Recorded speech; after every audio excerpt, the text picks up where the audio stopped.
Welcome to Factory Track Warehouse Mobility for Infor Cloud Suite Industrial. This section focuses on the Ship It transactions, which support the movement of inventory and/or fulfillment processes for customer orders. The available transactions in the Ship It menu are as follows.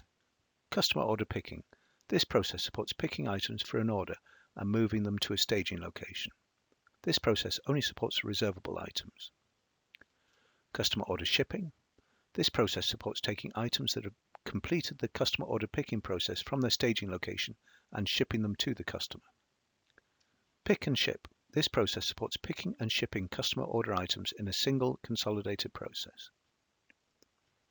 Transfer order shipping.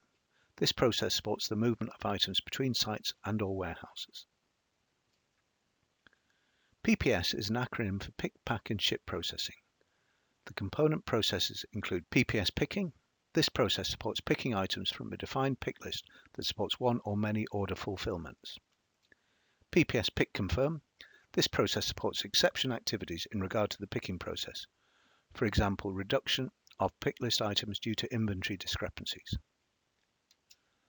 PPS packing. This process supports taking the pick list items and packing them for shipment.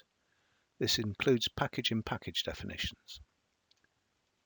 And PPS shipping. This process supports taking the packed items and processing the shipment, including tracking of container and other tracking IDs pertaining to the shipping.